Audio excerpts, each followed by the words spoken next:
My first question, how is it feeling? How does it feel living in a bubble? Yeah, it's different.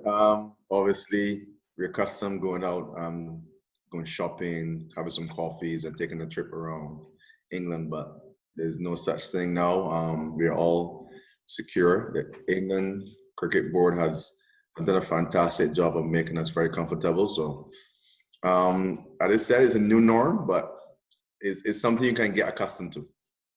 Yeah, I was watching your Twitter timeline a while ago.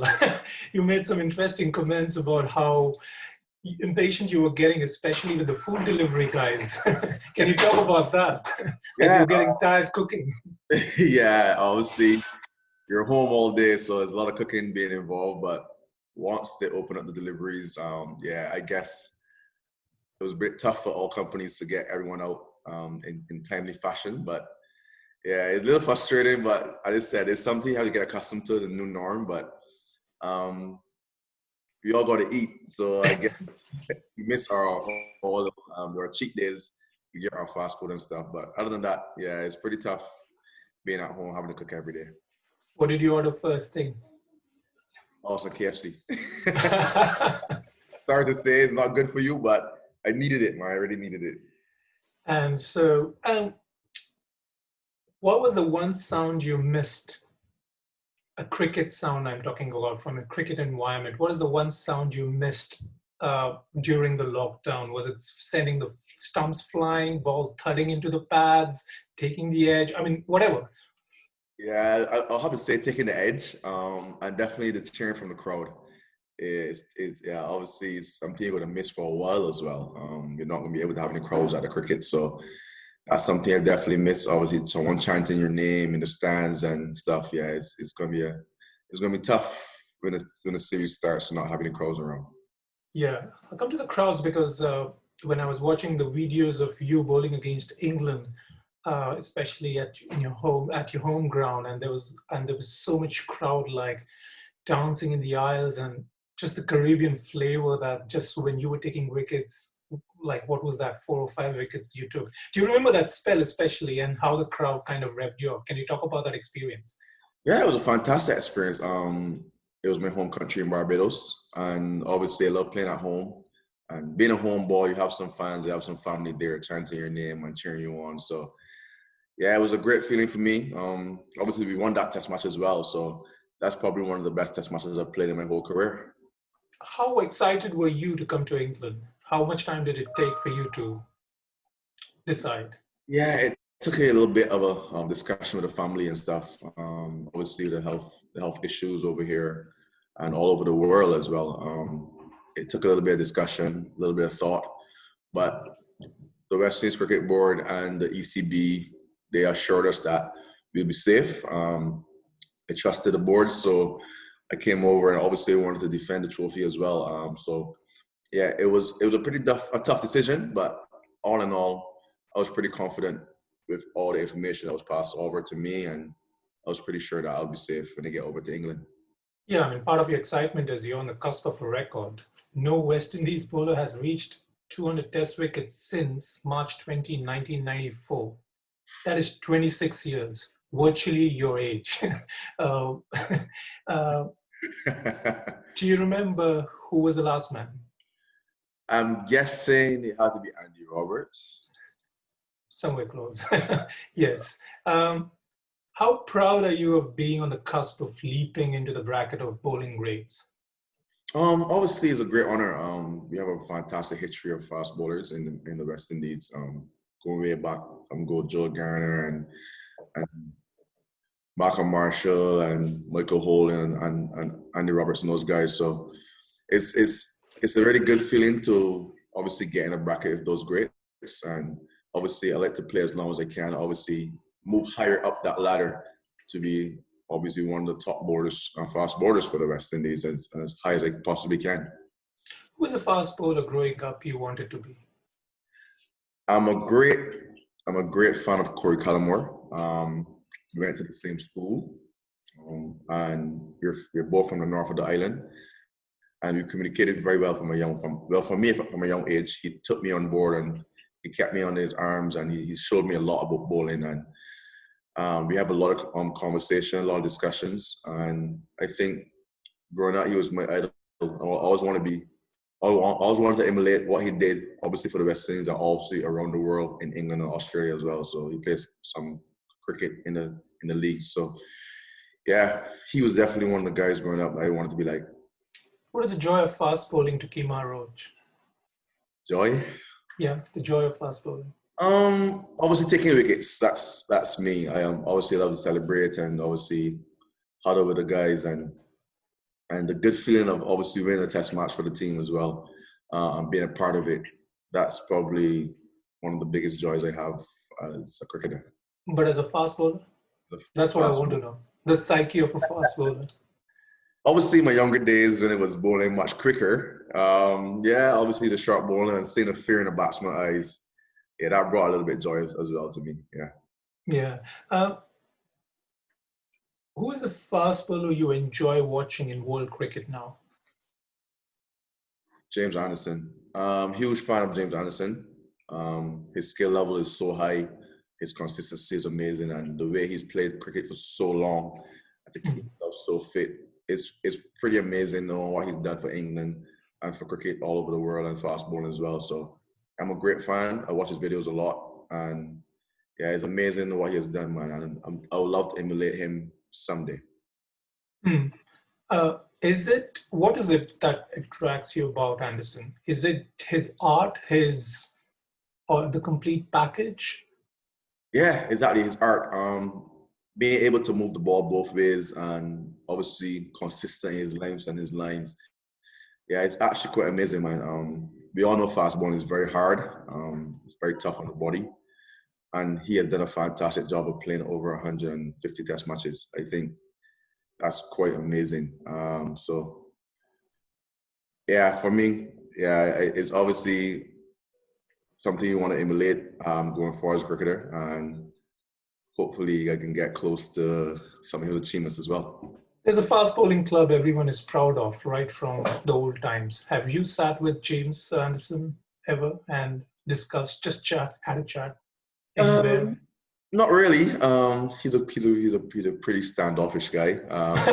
What I've collected. I had a short conversation with him in the Caribbean after the series, very short. But yeah, I think, like I said, yeah, he's not really an approachable guy, it seems. But obviously, you admire him. Listen to his interviews and you watch his videos and his highlights, and you just try to understand what he tries to do with the ball and obviously how to get batsmen out. So it's just something that's quite amazing, I say. So clearly, you would like to meet him before you head back home, if there's an opportunity that comes up. Well, definitely have a long conversation with him. I just say I'm sure he has a lot of knowledge to pass on, and anything he tells me will make me better. So I'll love to have a conversation with him. Well, that's nice to know that you're so humble, like in the sense like you are on the verge of taking 200 test wickets, the senior strike bowler. Still, you want to learn from the greats, and you're happy to sit down and great. I need to take you back to that incident in 2014 when the car crash happened. How long did it take? Because we have only read from in other media, but personally, how long did it take for you to recover completely from it? I'm not talking the physical injuries, but the mental thing of, Yeah, the mental part of it took me quite a while. I wasn't driving a car for like 2 to 3 months, sorry. Yeah, I was a bit shocked. It was a very close call for me, eye opener as well. But physically, it wasn't too bad. Luckily for me, there was no major injuries. But obviously, the mental factor of it was pretty tough. But it took me about a year to really get over it and to get back on the right track. And I'm grateful that things worked out for me, and I'm healthy and still playing cricket for the West Indies. Was that, when you say mental, was it the fear of something? Yeah, it's always the fear of driving, obviously the fear of fast driving again. The fear of, obviously, anyone driving me, I guess. Even in a taxi, I was a little bit skeptical of how I was being driven. So it was something that really affected my mental, but as I said, obviously a whole year went without any more incidents, so it took me a little while to get over it. But as I said, it was back on track and ready to go again. Is driving cars fast a passion? Was that? Is Yeah, driving fast a passion? yeah, as a young guy, being a fast bowler, I'm accustomed to things going fast. So, yeah, I like cars. I'm a huge fan of cars, and yeah, speed was one of my adrenaline. So, yeah, it was one of my favorite things to do. But luckily, I've got over that phase. So no more you drive fast? No. I'm into big vehicles now. Okay. How fast was it when you crashed? It wasn't too fast. I'm guessing about 80 miles an hour. Something what you bowl right now? Yeah, pretty. Yeah. uh, who were the coaches or bowlers who helped you with your confidence, to regain your confidence? And what did they do with, if you can talk about that phase? I'll say, obviously, Corey Cullimore. He was there by me through the accident, after and everything. He was right there on my side. I'll also say Vasper Drates, former West Indies fast bowler as well. He played a fantastic part. He helped me get back to the stage I was at in my bowling. And yeah, there's a lot of conversations with past coaches, my school coach, Peter Warne, and some past players as well that I'm very close to. A lot of close conversations, obviously get my mental right and get back in the frame cricket. So it took a little while, as I said, but I think I had a very good support system, and that's why I'm back to being a pretty good bowler. One of the names you mentioned, I read somewhere in one of the Indian papers, in the Indian Express, the reporter spoke to Peter Warne or something. You mentioned just now the name, and Warne told the reporter that you guys really sat down and reworked your loading, etc. Your the front foot landing, even your wrist position. Was that all that part of the remaking of when you remodeled everything? Yeah, it actually was a part of remodeling, because obviously I lost some pace. I relied on pace when I was younger, but after the pace went a bit, I had to develop some more skill and being more consistent. So yeah, that was definitely a part of the whole remodeling of my bowling action and also my mental of it. So yeah, I can definitely say the guys, Peter Warne, Corey Cullimore, Vasper Drates, those guys played a very, very big part in me becoming the bowler I am today. Since 2017, when your purple patch has began, you have primarily attacked the off stump and made the batsmen play while not allowing them to leave the ball. Firstly, do you agree that has been the case?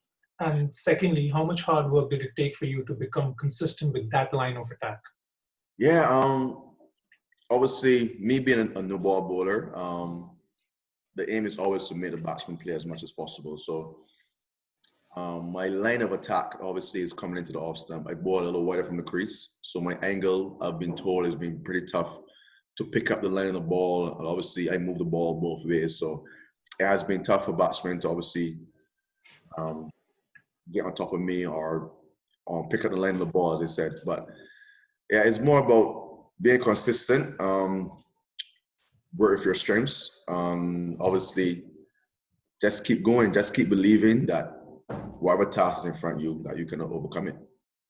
So previously, before around 2017, was it like your line was not consistent and all that? Yeah, before 2017, I was a little bit low on confidence. These things happen. All players go through a little bad patch. I was going through a pretty tough time. But yeah, as I said, it's a more mental aspect and obviously a little technical work as well that needed to be done. And as I said, I have a fantastic support system around me, so it wasn't too hard for me to come back on what needs to be done. So that was probably a major part of it. I was checking some numbers about your lengths and talking about the line and lengths. Is it fair to say that now you've started bowling a little bit more fuller and also and have started swinging the ball since this comeback in 2017? As I said, I lost some pace, so therefore I have to learn to do something with the ball, because if you're not bowling at high numbers, then it's going to be easy for the batsman to get on top of you. if you're not doing anything with the ball. So obviously I worked on my wrist positions and my grip, the way I land at the crease, my balance, my release point, in order to get the ball to move some more. So all these things, it took a very long time for me to master. I don't think I've mastered it yet, but it took a very long time for me to obviously get to the stage I'm at right now. And I'm still willing to learn. I think I still have a couple more years in me to obviously go forward and help West Indies cricket and help the youngsters to improve their game. And I'm looking forward to the challenge and hopefully can play as much cricket for West Indies as they can as possible. Andy Roberts says that fast bowlers should usually aim for about 1 or maximum 2 inches from the off stump and not 5 to 6. Do you agree? Yeah, it's a good assessment. As I said, you don't want to give batsmen a chance to pick at the pace of the pitch and see the ball or what it's doing. And by doing that, you try to bowl, as I said, to close as often as possible, make the batsman play as much as possible. You don't want to be too wide. With the level of batsmen now, they think it's very tough on bowlers now to get on top of batsmen. The pitches are very good all over the world, and so therefore you have to make the new ball count. You have to make the ball count for you. Whenever the ball is doing something, you have to put the ball in the right areas and make the batsman play as much as possible. So for me, that's what I've been trying to do. Be as close to the off stump and middle stump as possible. Bowl to your fields and obviously try to work the ball from left to right as much as you can. 9 or 10 fifers. Can you talk about one of the best spells you enjoyed? It would have to be the Barbados spell against England at home. I was in fantastic rhythm. To dismiss England, the fantastic handling that they had for 77, I think it was. I think the whole bowling group did a fantastic job. Me being the one that got 5 wickets in the first innings, I thought that was probably my best spell of bowling I had in my career that I can recall. I really enjoyed that spell. I was in total control and everything just worked out as planned. Taking the edge, hitting the pads, everything. Hitting the top of the bat and really. And what about the India hat-trick? Can you talk about that? Because a lot of people were like, you yourself believed that you had the hat-trick, didn't you? Yeah. Talk me the 2 wickets before that, before you come to the third one. Well, obviously with the second innings, India were in control of the game. So it was all about us going as a bowling team and trying our best to dismiss India as low as possible and give ourselves a chance to come back into the game. So I think we started very well. We were very tight up top. Me, Jason Holder, Shannon Gabriel, we were very tight up top of the bowling. And then I got Kemar out for a pretty good ball on off stump. He edged it to the slip. I mean, Kohli walked out. Obviously, we know how important it is to get Kohli out. So I just told myself I'll bowl the same ball again, obviously, and try to work on his weakness. And we all know his weakness is just on top of off stump. And he nicked it. So I wasn't really thinking about the hat trick, but then it happened and running into ball and I'm like just trying to repeat the same delivery. Obviously, Rahane got an inside edge. It just missed the off stump and we're just unlucky. But I'm still proud of the way I delivered, and it was a good feeling as well. You said Kohli, like batsmen have an aura. Kemar Roach now has an aura. Do you believe that now when you kind of run in, you can see the batsmen are uncomfortable? Well, how do you sense discomfort in a batsman? I guess it's how the batsman approaches you as a bowler. Sometimes when a guy doesn't really want to bat you, he tends to shy away from you, try to get to the non-circuit end, drop and run singles, obviously to get off the strike so you wouldn't have to play much balls from you. So these are the things you have to acknowledge as a bowler, and you have to know you're on top of someone. So for me, sometimes you can tell, sometimes you can't. The batsmen of nowadays, they show a very good face of not letting you know that you're troubling them. So as it's you have to assess for yourself to realize what's really going on. Does it help having Jason Holder, a fast bowling captain, as your captain, a fast bowler as a captain? In a sense, yes. He understands bowling as well. I think Jason has been doing a fantastic job for the West Indies when it comes to bowling. and cricket as in a whole, number one all roller in the world. Conversations with him, yeah, I think coming from the same country, he's seen a lot of me playing cricket for the West Indies, obviously in Barbados, in domestic cricket and regional cricket. I think he understands my bowling and my field settings a lot better than someone else would. So I think having Jason as a fast bowling captain is pretty good for us going forward. The other part of the West Indies fast bowling contingent is Shannon Gabriel. Can you talk about the guy? He doesn't talk too much. So what do you like about Shannon, or whatever you call him, and how has he helped you in your bowling? Shannon, obviously, he's the aggressor in the team. He has great work ethic. He's always willing to learn. He's always willing to communicate. And he's done fantastically for West Indies the last couple of years. And I think if myself, him, and Jason, I think three of us, we are like leading bowlers. So therefore, we have to set the examples for the younger guys coming out, like Alzari and the Shamar Holders and O'Shane Thomas and those guys. I think once we can help those guys as much as we can, because when we leave, and it will happen, when we leave, these guys have to take up the mantle and obviously lead the fast bowling contingency for the next couple of years. But Shannon's been fantastic. He is a bit standoffish sometimes. That's just the person he is. He's a very quiet individual, but he's also a lot of fun. No one knows that. He's a lot of fun. He's always the one that makes the most jokes on the team, and he's always the one that brings a lot of energy as well. So it's good to have him around, and hopefully we can have him around for a couple more years as well. Yeah, you talk about aggression, his aggression. He expresses aggression with his pace, and batsmen have talked about how you guys hit them hard on the gloves, both of you. In 2009, a young Roach sent Ponting for one of the rare times off the field. Remember that day? Yeah. It was pretty good feeling. It was just obviously the test match. We were looking to win. We lost the first test match in Brisbane. We came back and we draw the second test match at Adelaide. We were trying to draw the series. We were in a good position too. So Chris Gayle was the captain then, and it was like, let's just let him have it. And lucky for him, he got into one and it hit his elbow. But we all know how strong Ricky Ponting was. He continued to bat until he couldn't take it anymore, and then he even went off and came back on to bat. So he's a very strong individual, but luckily for me, it was a pretty serious blow. Lucky that it wasn't anything more damage to him. But yeah, that was just one of those instances that happened, man. Yeah, you were young and you had a lot of adrenaline, and you even, I think, said that you want to bowl 155 kilometers per hour. You've come down to the, can I say, mid 130s? Is that a fair assessment? How did you accept that? Yeah.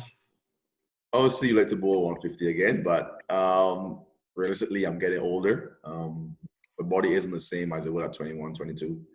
So a lot of injuries have set me back as well. And it's just about evolving.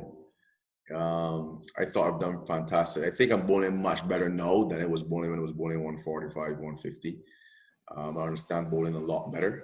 And just about evolving and learning and obviously adapting to situations and conditions and obviously exhibiting your skills and just assuming confidence. I'm very happy with where my game is right now. And I'm not really studying the bowling fast again. I'm just studying taking wickets for the West Indies.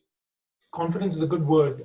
You are, I'm guessing, is it fair to say you're very confident against left-handers? One last time I'm going to quote Mr. Roberts because he made this good point. He said, he was talking to Michael Holding on his YouTube channel.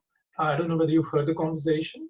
And he said that Roach has come back a far better bowler than when he was younger, when he used to bowl 90 plus miles an hour. According to Roberts, there is no better fast bowler to left-handers than you at the moment. Yeah, I've been doing pretty well when it comes to left-handers. And that too took a lot of work. That actually started for me down here. The last time West Indies came to England, that actually started with me. And Roddy Eswick was the one that pointed it out. Our coach, our assistant coach right now, he pointed it out last series down here that how about I create a different angle to left-handers, come around the wicket and get the ball to go away from them, and obviously get the ball straightened as well. And it took a couple of months of practice. It was very hard up front. I couldn't get the ball in up properly. But as I said, once you practice a lot at something, you're always going to master it at some stage. And I think I've done a pretty good job when it comes to left-handers right now. And I'm looking forward to this series as well. Hopefully there's a lot of left-handers in the England team. Yeah, should they be worried? It should be. Do you reckon one advantage the West Indies fast bowling unit will have going into the series is you've already accustomed to bowling with a Duke ball, which is used even here? Yeah, we've had a lot of series of Duke ball. I think it's a better ball to me. I'm not a big fan of the Kookaburra. The Duke ball has a higher seam and it does a little bit more for longer periods. That's very good for fast bowlers. I'm a big fan of Duke ball. So look, hopefully, once we get the surfaces to our likings, I think we can go there and obviously me, Jason, Shannon, and Alzari can go there and obviously make it very hard for the English batsmen. I think we did a fantastic job in the Caribbean, and I don't see the reason why we can't do it here in England as well. But in England, there's also the swing movement. It also wobbles a lot, right? You have to maintain that. How do you control that? Yeah, it's going to be tough. Obviously, different conditions. I think it's not a big difference from the Caribbean. I think the ball does a lot in the Caribbean as well. So I think we've been working very hard here in the camp at Manchester, and a lot of conversations and skill work with our coaches. I think we should be ready when July 8th comes. How you dealt with no saliva and only sweat? It's tough. Luckily for us, in the practice game we had recently, it was pretty hot. So therefore, a lot of guys were sweating. So therefore, we could have get a chance to use the sweat off our bodies to shine the ball. But the no saliva thing is pretty tough. It's very, very tough. To just shine the ball using your clothes only is very, very hard. But as I said, it's a new norm. It's something we have to adapt to. But I guess it's going to take a little while for us to actually find a remedy for us to get the ball shining. Is the ball not swinging as much as it should? Not much, usually. It's very hard, I just said, to keep one side polished. Very tough. But there's still enough movement there to trouble the batsman. But, obviously with the saliva, you can get a lot more. So it's 50-50 right now. But we're still assessing the situation, and hopefully we can come with a good solution going forward. Could be hard work for fast bowlers? It could be, especially in conditions in India and the subcontinent where you really rely on the saliva to get you that reverse swing, obviously keep the ball moving. So it's going to be something you have to look at coming up, and hopefully is not here to stay, and we can obviously go back to the norm as soon as possible. In terms of intensity, where are you right now? Having played one warm-up match and been in England for 3 weeks now? Yeah, we've been working very hard. We've been going for the last 2 weeks. We've been training at a very, very high intensity. I think a lot of guys have shown immense fitness. And mentally, we have a lot of discussions about cricket and how we're going to play as a team and stuff. And I think that the guys are mentally focused right now on the task at hand and regaining the Wisden Trophy. And our intensity levels are very high, and I'm sure that we can take it right into the series. You said this, before leaving West Indies to Cricket West Indies media, my goal is to reach 200 wickets when we go to England. That's the personal goal. The team goal is to win the series. How important is that your batsmen perform their role? Yeah, I'm very happy with how the batsman has approached their sessions here. They look very focused as well. They look very determined. They look very confident. And that's always a good sign to go into a series. Obviously, being home for 2 months, not doing anything, you're going to be a bit of rusty leading up to cricket. But I think they're doing a fantastic job of trying to get that rust off. And the scores in the game could be better, but obviously the first game back after the whole situation with the COVID-19, but the guys look very confident. The guys look very good against some pretty good bowling. And I'm sure that we can handle whatever England brings to us on July 8th. ask two questions. One is, you're only 31. You have a lot time to go, but already you are the senior player. What is the responsibility you have taken upon yourself that you're going to pass on to the likes of the next batch of fast bowlers who are already in the squad, from Alzari to Kemar Older to Shane Thomas to some other names which I haven't seen but being spoken about? Yeah, it's all about believing in yourself. We all know Test cricket, international cricket is very hard. It's all about self-belief and hard work.